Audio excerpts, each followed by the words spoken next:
This is The Adventures of Women in Business by Laurel, Kassa, and Sarah Osborn. We were in an entrepreneurship class with Mull this semester, and she helped us along the way building our business and giving a lot of input on starting a small business. So my business is St. Seconds. This is the logo I made this year. About St. Seconds. So St. Seconds is a Instagram business where you recycle clothes. So I receive clothes from other people, and it's like a consignment shop online. I started off with just me selling my clothes. And so my motto is lightly worn clothes sold consignment with the intent to recirculate items and cut down on clothing waste, Helena, Montana, and beyond. The reason I started this was just kind of because I wanted to cut down on this clothing waste. The idea is to just reuse these clothes rather than having a one-time use or whatever. I looked it up, and 84% of clothes end up in landfills or incinerators, and that was on bbc.com.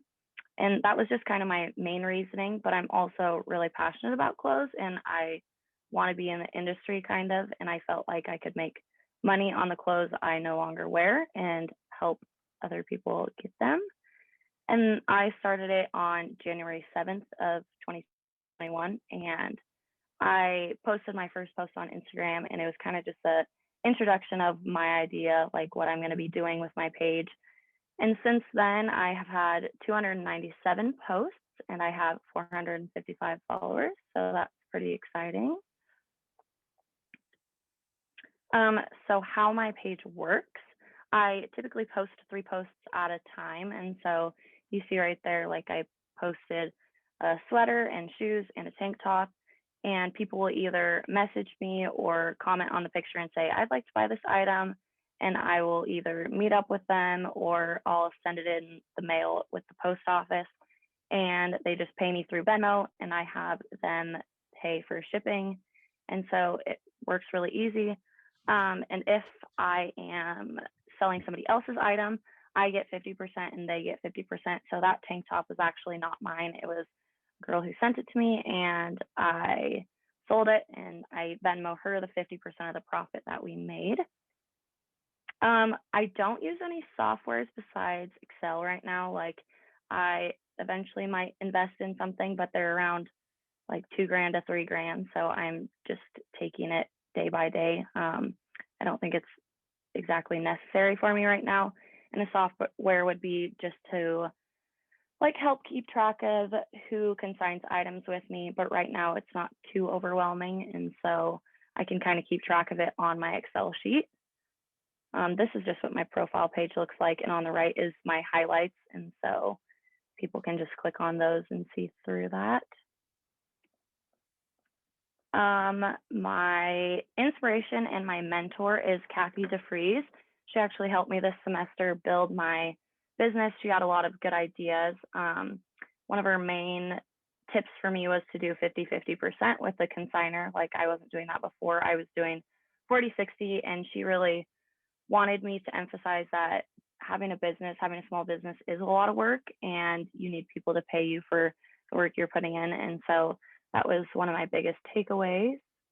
And then going forward with St. Seconds, I think I'll take it back to Spokane. I don't know if that'll be this summer or in the fall, but I'd like to take it back to Spokane and kind of run it from there and build it, and maybe eventually, a long time down the road, make it a brick and mortar store. And I'm not sure if I'm going to change the name. That's kind of an idea. The reason I did St. Seconds was for the Carroll Saints, and so I might change that, but other than that, I am just hoping to build it and build my clientele. So, yeah. Hi guys. So I'm Sarah, like Laurel said earlier. I am focusing on my business idea going from real estate to service dogs. A little bit about me. So this year I am a senior at Carroll. I have a major in anthrozoology, a minor in theater, and I will be graduating with a certificate in entrepreneurship as well. And so why I chose to do this. Now I know that real estate and service dog seems a little bit outside of the box. However, they do go hand in hand. To have a successful service dog company, you do need to have a nice training facility, which is where the real estate aspect comes in.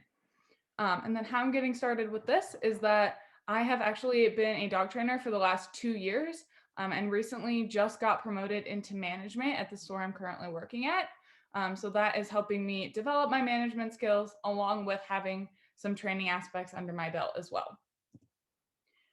So for this class, I decided to focus mostly on the real estate side of it, just so that way I could, make a realistic goal by the end of the semester. So over the course of the semester, I focused on setting prices. So whether that included fixing things that comes with being a landowner, and developing a way to evaluate what renters are able to use our products, and creating a list of costs that way. Throughout the class, I also took a home buyers course that will allow for discounts in the future, possibly when we're buying our first home, and then renting it out later. And while all of this is going on throughout the course of this year, I'm also going to be keeping an additional job with this part of the business. So that way I will have another steady source of income while we're figuring out all the bumps in the road. And then my inspiration for this business is actually a place called the Mira Foundation, and they're actually based out of Canada. They train guide dogs for kids ages 11 and older that need some sort of service dog, but they also don't pre-match. And pre-matching is basically they have set groups and the kids then go to the facility and they're not already set up with a dog. They get to try all the dogs and the trainers help them decide who's the best fit instead of being like, this dog is going with this person. And then you're kind of stuck with that dog, whether or not you actually get along with them. And then going down the service dog side of it, I do want to create a standard for service tasks. So right now, there really isn't any. A lot of the times, we're just seeing owners training to like doing their best, but there isn't a set like goal. Like not every dog has to know all of these certain things, but I think that would create more consistent service dogs instead of having all the fake ones that we do now. And then for this specific idea, I haven't created a business plan yet, but it is something that I want to work on later down the road, since it's something I'm looking about 2 or 3 years out in the future, and not like an end of the year goal. Throughout the course, I've really learned how to develop skills and actually turn them into a business idea.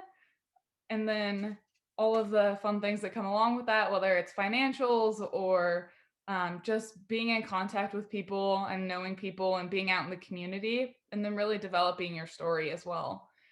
And then what I'm planning on doing next is actually moving to Kalispell at the end of the year. We will be buying another home. We will be renting the current one based on all of the prices and evaluation stuff that we had came up with throughout the semester, and then repeating that as we see fit. So being able to just have multiple homes in the Flathead area and being able to rent them out and have that source of passive income. So that is our presentation. If you have any questions, feel free to email us. Our emails are located here on the screen. And we thank you both for watching. Have a great day.